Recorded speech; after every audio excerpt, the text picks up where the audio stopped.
The morning had begun like any other, yet the quiet felt heavier somehow, as if the house itself was holding its breath. The soft ticking of the old clock in the corner was a gentle rhythm, marking moments that seemed too ordinary to notice, and yet something about them made her heart ache all the same. She could smell the faint sweetness of lilacs drifting in through the open window, the kind of scent that always reminded her of spring afternoons long ago, before life had begun to unravel in ways she hadn't yet seen. Her fingers brushed across the cover of a photo album resting on the table. It was worn at the edges, its pages carrying the faint curl of years and the imprint of countless hands. She opened it slowly, savoring the pause between one memory and the next, until a single photograph stopped her in her tracks. It was her daughter, standing tall in a crisp graduation gown, a smile that seemed to contain the whole of her pride and hope. Sunlight caught her hair, turning strands into threads of gold. It was a photograph that should have felt complete, joyous, celebratory. But it didn't.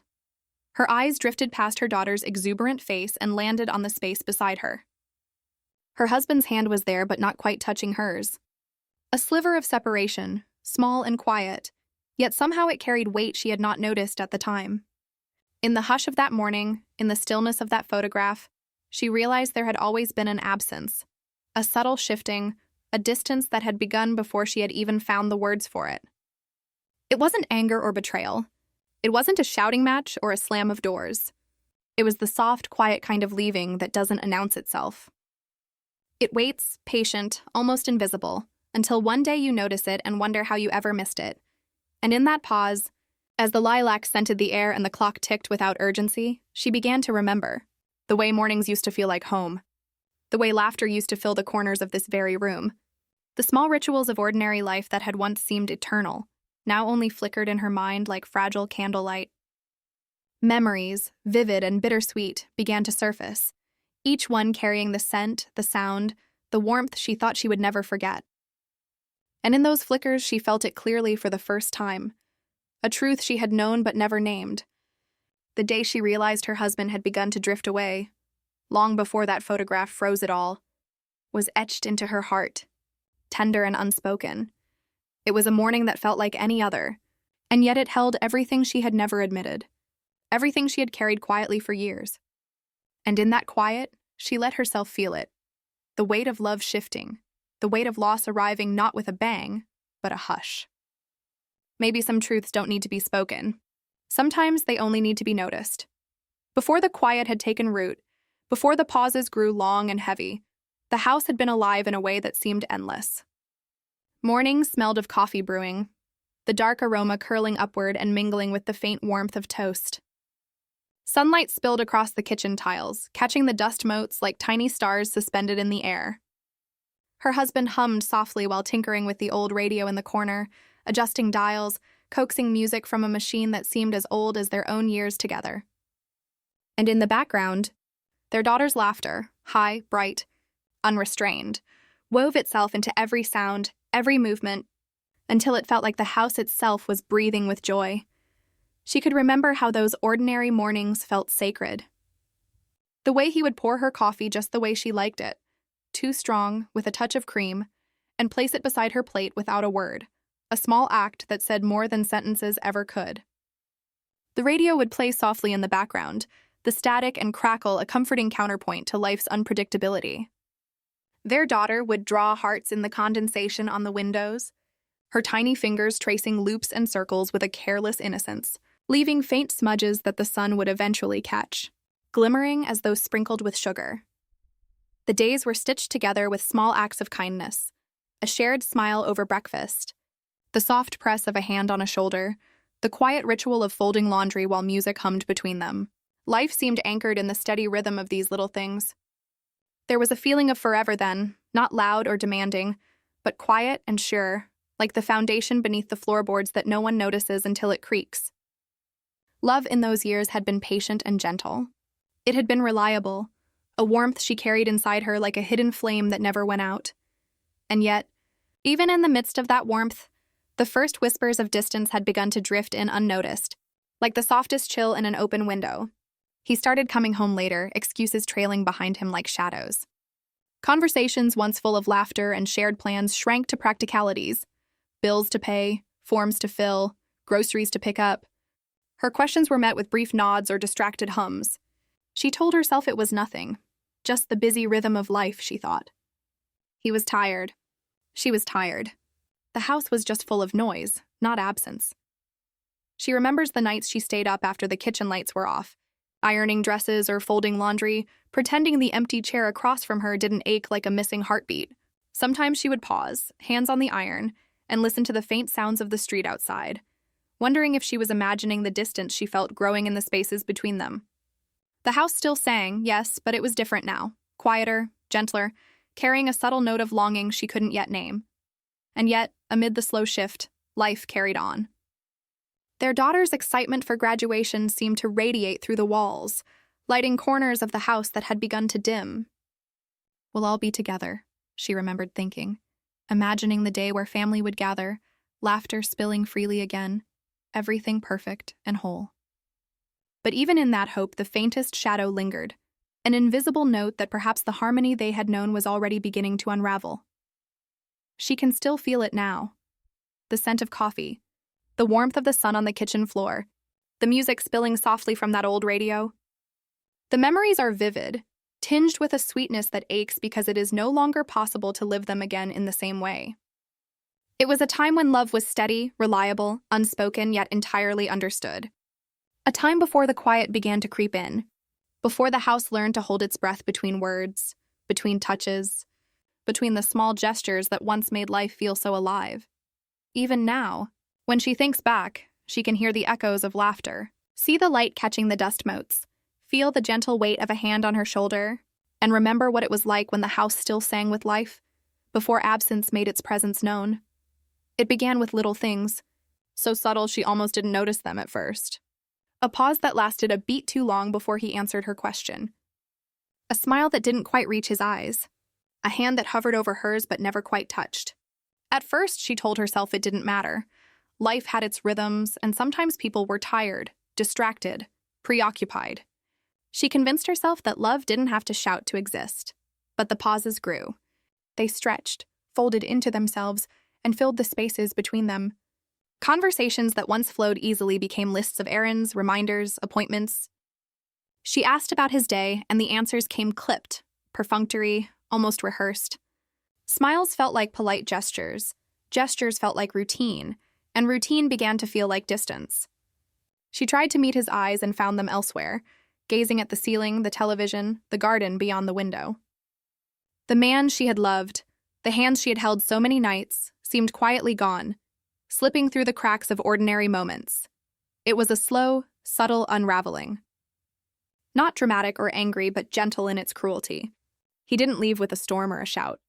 He left with the soft hum of absence, the way light shifts at dusk until shadows have claimed the room. And she, in her own quiet way, began to notice what she had refused to see. The distance wasn't temporary. It wasn't fatigue or work or a busy season. It was a gradual, unspoken decision to exist apart, to live side by side without really being together. She remembers one evening in particular, sitting at the table while he worked at the computer, typing away in silence. Their daughter was somewhere in the house, humming, oblivious to the tension that had crept into the air. He laughed at something on the screen, a small, polite chuckle, and she realized with a quiet, cold shock that the sound didn't touch him. It didn't reach his heart, didn't echo through the space they had once shared. It was the laugh of someone already elsewhere, and in that moment, she felt it, the truth she had been too careful to name. The house began to feel different. The familiar rooms, once filled with warmth and sound, now carried a subtle hollow. The hum of the refrigerator, the whisper of the wind through the windows, the soft creak of the floorboards, each became a reminder that the life she had known was shifting. He sat beside her, yet apart, like a shadow of the man she had married.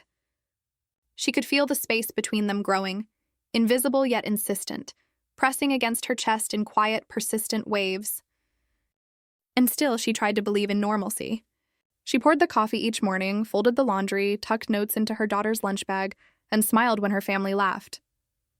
She told herself that love endured, that maybe the distance could be bridged with patience, attention, and quiet hope. But each evening, when the house fell silent and she felt the weight of his absence beside her, she began to understand the shape of her solitude.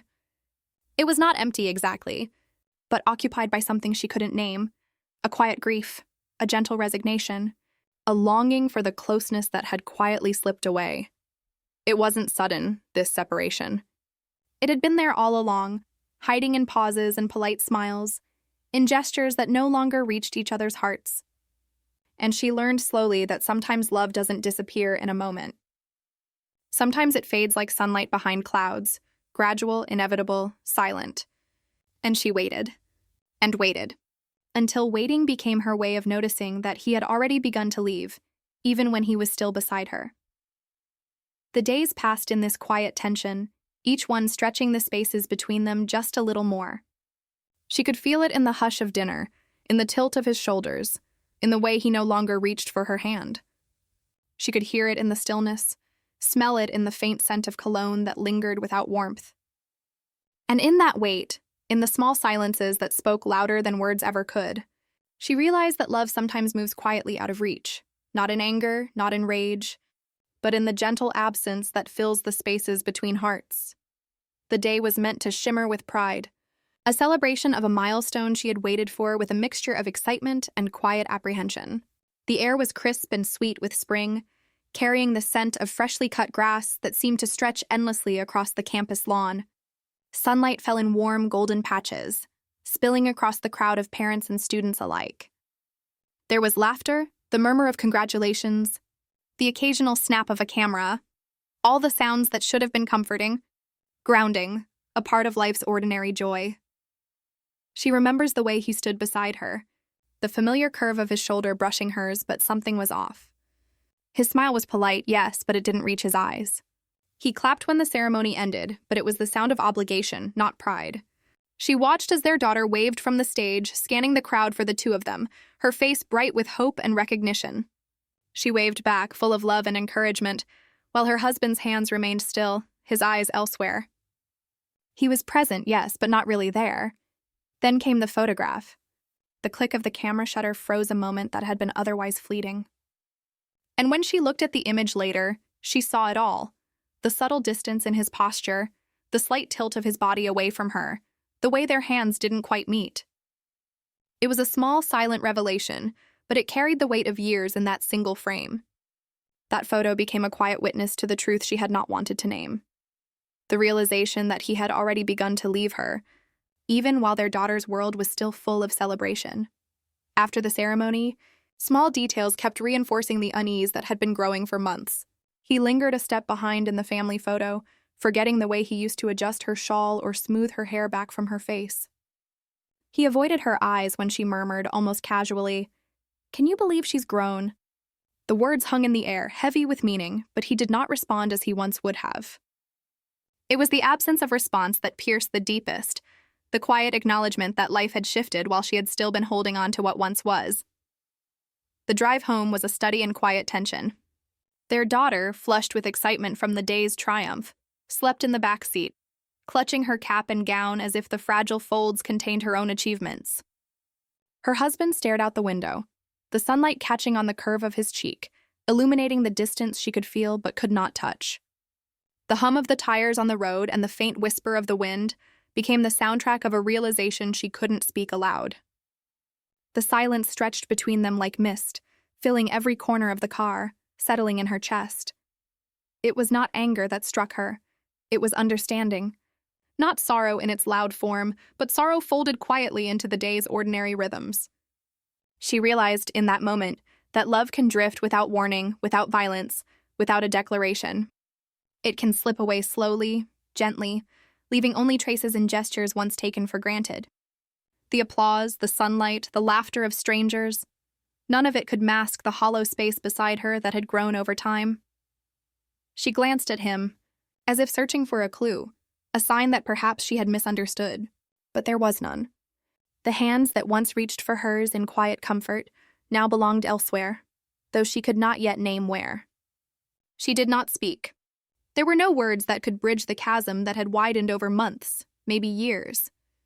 The moment was not about confrontation. It was about truth, the subtle, unspoken, undeniable truth that sometimes love leaves quietly, long before we notice it's gone. and so the day ended. Not with tears or yelling, but with a quiet settling of understanding. The photograph remained in her mind, a frozen testament to a moment when everything changed, when realization crept in silently and irrevocably. In the hush of the evening, in the soft fading of the sun across the dashboard, she held her daughter close, whispered words of comfort, and allowed herself to feel the quiet ache of absence, the beginning of a grief that had been waiting for this moment to be named. The days that followed the graduation ceremony slipped by like water through her fingers, quiet and unremarkable on the surface, yet beneath them, a subtle current of grief carried everything away. Words became strangers in the house. Conversations were short, functional, polite, almost mechanical. His presence, once familiar and grounding, had become a quiet disturbance, a reminder of the space that had grown between them. He began sleeping on the couch, citing a stiff back, while she stayed in the bedroom, tracing the invisible gap he had carved out with her eyes and her quiet, careful thoughts. She began to write one night. Not a letter meant to confront, not a demand for explanations, but a letter meant to remember. The pen trembled lightly in her hand as she tried to capture the weight of everything she could no longer voice aloud. She wrote about the first time he held their daughter, the way his hands shook as he buttoned her little coat in the chill of winter mornings. She wrote about their shared laughter in the kitchen, about afternoons when sunlight spilled across the living room floor and they felt, if only for a moment, untouchable. But the letter remained unfinished. She folded it carefully and hid it in the pages of an old recipe book, where it would remain, a testament to the things left unsaid. In that act, it became more than paper and ink. It became a symbol of all the words she wished she had spoken, the love she still held, the quiet grief that had begun to settle like dust in the corners of the house. She remembers driving her daughter to college, the car filled with the soft sounds of morning traffic, laughter muffled by the seatbelt, and the quiet that had become ordinary between her and her husband. He drove alone with their child, and she stayed home, watching the house as it waited for them to return. The emptiness pressed against her chest, not cruelly, not sharply, but insidiously, a gentle weight that filled every corner and lingered in every shadow. The refrigerator hummed, the wind whispered under the doors, and the floors creaked with every step she took. Every sound was a reminder of what had shifted, every silence a mirror of what was now absent. Grief, she realized, wasn't reserved for death alone. It came for everything that quietly left, love that had shifted, closeness that had dissipated, ordinary joy that no longer felt secure. And she allowed herself to sit in it, not rushing, not seeking to fix, only noticing the ache and letting it move through her. Sometimes she would hold the folded letter to her chest, close her eyes, and imagine telling him everything she had written, imagining that maybe it would bring back the warmth, the closeness, the ordinary life they had once shared, and yet she could not. The words were hers to hold, the grief hers to feel. She understood, even in those early, raw weeks, that healing would not come from speeches or confrontations. It would come from quiet understanding, from the slow acceptance of what had already begun to fade. And still she remembered the small, tender moments with clarity, the way his hand had rested on hers during long drives, the soft laughter that had once filled rooms now heavy with absence, the way their daughter's excitement had lit up everything, a fragile brightness she could still feel, even as she learned to navigate the new, quieter rhythm of the house. The letter, tucked safely away, became a kind of companion. It carried the echo of what was lost, but it also held the memory of what had been beautiful, what had been tender, and what she still loved in silence. In the weeks that followed, she discovered that grief does not always demand tears. Sometimes it comes in quiet rituals, a folded note, a glance at an empty chair, the soft hum of the refrigerator at night. Sometimes it comes in the recognition that love, even when it drifts away, leaves traces of itself behind. Traces that carry both sorrow and memory, loss and a fragile, enduring tenderness. And so she wrote. She paused. She folded the paper. She tucked it away. In that private, quiet act, she honored the life they had shared, the love that had been, and the gentle sorrow that now filled the spaces he had left behind. It was not a closure. It was not a confrontation. It was remembrance. And in remembrance, she began, ever so slowly, to understand the shape of her heart in the absence of the life she had known. Years had passed like quiet rivers, moving without announcement, carrying with them moments she had almost forgotten. The house, once heavy with absence, had softened around her, each room holding the echo of laughter, whispers, and the gentle ache of what was no longer present. Dusting shelves one afternoon, her fingers brushed against a familiar shape, the folded letter, hidden away like a secret kept too long. She pulled it from its hiding place and held it gently, almost afraid of the weight it might carry now. Reading it again was different. The words, once raw with longing and unspoken sorrow, now felt like a window opening after a long rain. She could see herself there, the woman who loved fiercely, who waited patiently, who carried grief like a quiet companion. She smiled softly, not because she felt joy, not because the past had changed, but because understanding had arrived in its own time. The distance that had once felt unbearable now felt like a gentle unfolding of life's rhythms. It wasn't betrayal that had ended their closeness. It was time, subtle and unassuming. Their love hadn't failed in a dramatic moment. It had simply shifted, reshaped by years, priorities, and quiet choices made without malice. She understood now that absence was not always cruel, and silence was not always empty. Sometimes it was kind. It allowed room for reflection, for acceptance, for tenderness to grow where grief once held its ground. She remembered the cafe they had frequented, a small corner of the world where sunlight pooled across wooden tables, and the barista always remembered their orders. She walked in hesitant, as if stepping into another life. He wasn't there, but the memories lingered. The warmth of their shared smiles, the quiet companionship of mornings spent talking about nothing at all. Placing the letter on the table, tucked carefully beneath the sugar jar, she left it there. Not as a goodbye, not as a plea, but as a quiet offering to the past, an acknowledgement that some things are meant to remain in memory. In the gentle quiet of that moment, she realized that forgiveness wasn't a word to be said aloud or a burden to carry. It was a soft loosening inside her chest, an understanding that life had moved, that people had changed, and that the heart could hold both love and absence without breaking. She lingered a moment, watching sunlight glint off the window, listening to the muted hum of conversation around her, and felt a quiet sense of peace she had not known before. The years had taught her that grief and love are not opposites. They are intertwined, layered, and often silent companions.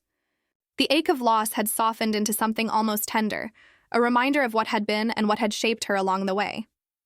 She realized she could carry those memories, the laughter, the hands that once fit hers, the ordinary warmth of a home full of life, without feeling the sharp sting of absence. And in that quiet acceptance, she understood something she had never fully allowed herself to feel before. That life continues, and love, even when it drifts away, leaves behind traces that nurture rather than wound. The letter was no longer a symbol of sorrow, but a testament to endurance, to quiet gratitude, and to the gentle, unspoken kindness of understanding the past without needing to change it. She left the cafe with a soft smile, the letter remaining behind, and carried a newfound tenderness in her chest. The silence that once felt heavy now carried a different note, one of reflection, one of peace. Sometimes, she thought, it takes years for the quiet to turn kind. But when it does, it transforms everything it touches, reshaping grief into memory, absence into understanding, and love into something that can exist, quietly, even when it is no longer present. The present felt both familiar and new, a delicate balance of memory and acceptance. She returned to the photograph on the mantel, the one that had first drawn her into the hush of remembrance, and for the first time, it seemed different. The sunlight spilling through the window caught the edges of the frame, brushing across the photo in a way that made the space between their hands feel less like absence and more like a quiet truth. Time had softened the ache, and in its place, a gentle clarity now rested.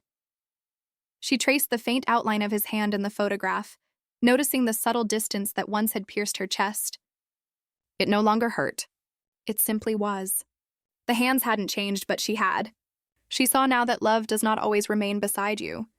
Sometimes it shifts, settles into memory, and finds its place quietly, like sunlight on old wood, warming without burning. The room carried the soft hum of ordinary life. Her daughter's laughter rang out from the kitchen as she spoke on the phone, arranging plans, sharing small moments of joy. The sound felt comforting, a gentle reminder that life continued, vibrant and unbroken, despite the quiet losses that shaped it. She smiled, listening to the conversation, remembering how she had once held her daughter close during nights of uncertainty, offering comfort she sometimes felt she lacked for herself. Now she could witness life's continuity with gratitude rather than longing. She reached out to adjust the frame, tilting it slightly toward the window so that the sunlight touched the photograph just so. It was an act both literal and symbolic, a soft acknowledgement that the past was no longer a weight pressing on her chest, but a presence she could observe with gentleness. The photo held its truth, but it no longer dictated her emotion. She could remember him, the life they had shared, the quiet warmth of ordinary days, without feeling the hollow ache that once accompanied those memories. And in that light, she understood the subtle transformation that had taken place. Love, she realized, does not vanish when it leaves. It transforms, folding itself into memory, shaping gratitude and reflection. The photograph was not a relic of loss. It was a bridge to tenderness, a reminder of the beauty that had existed and the grace that remained. It was the quiet proof that some loves do not fail. They evolve, settling into the quiet corners of life in a way that leaves the heart intact. She thought of the long evenings when silence had pressed against her, the empty chair beside the ironing board, the half-written letter tucked in its hiding place. She thought of the moments of waiting, the quiet understanding, the gentle unraveling of closeness. And she felt for the first time that those moments were not wasted, not futile. They had shaped her, deepened her capacity for reflection, and allowed her to see love in its enduring form, not always beside her, but always within her. Her daughter's voice brought her back from thought, and she laughed softly into the quiet room, answering with warmth. The ordinary magic of presence and connection. Life, she realized, had a rhythm that moved on despite absence. And in that rhythm, she felt a peaceful steadiness, a reminder that while people may leave, their influence lingers, shaping the way we see, remember, and feel. She lingered a moment longer by the mantel, letting the sunlight warm her hands as it fell across the photograph. The space between their hands, once a symbol of quiet heartbreak, now felt like a testament to endurance, to love remembered, to life continued, and to the gentle grace that comes when absence is met with understanding. Some loves do not stay beside you. Some settle into memory where they can exist quietly, beautifully, and fully without consuming the heart. And in the quiet of that room, with the hum of life all around her and the soft touch of light on the mantel, she felt peace.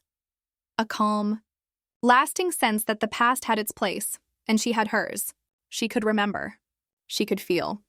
She could be whole, in the quiet, tender light of understanding. There is a quiet rhythm to letting go, she thinks, one that cannot be hurried or forced. It arrives softly, like a breeze brushing through an open window, carrying the scent of rain and the faint echo of memories that have settled into their corners. She sits by the window now, listening to the faint patter on the roof, and in that sound, she finds a gentle proof of time's passage, of life moving on, of love transformed. She reflects on impermanence, not with sorrow, but with the tender wisdom of one who has seen how life reshapes itself quietly, invisibly in the spaces between moments. People drift. Relationships shift. The laughter that once filled rooms fades, and the hands that once reached for yours may now reach elsewhere. And yet she knows, deep in her chest, where memory and longing converge, that love does not vanish. It changes shape. It settles into the quiet of your being, echoing in moments you might never expect, teaching you how to remember without bitterness. Sometimes she thinks we are not abandoned. We are entrusted with the silence that comes after. We are asked to carry it gently, to allow it to breathe alongside our own hearts, to let it teach us something subtle and enduring about the human capacity to feel, to grieve, and to hold tenderly what is no longer before us. She remembers the graduation day, the photograph, the spaces between hands, and now she sees that absence has a language of its own, one that whispers rather than shouts, that instructs rather than demands. And every time it rains, she closes her eyes and inhales, feeling the memory not as a wound, but as a quiet blessing. She remembers the way the air smelled that day, the soft hush of anticipation and pride, and how even in the midst of heartbreak, life continued, moving forward, offering moments of tenderness, inviting reflection, asking only that she notice and breathe. The sound of rain has become a lullaby of understanding, A gentle reminder that letting go is not forgetting, but embracing the way love changes. She smiles softly, the corners of her heart lightened by memory and acceptance. Love does not always remain beside you. Sometimes it chooses to stay hidden in the folds of experience, in the quiet corners of memory, in the soft echo of days that have passed. And that, she thinks, is enough, because love in its truest form is never truly lost. It stays, not in presence, but in essence. Not in possession, but in remembrance. And in that realization, in the hush after everything, in the stillness of her own breath, she lets go. Not with sorrow, not with force, but with a heart open to what has been, what is, and what continues quietly onward. Love doesn't always stay beside you, she whispers, almost to herself, almost to the world. Sometimes it stays within you, and that's enough.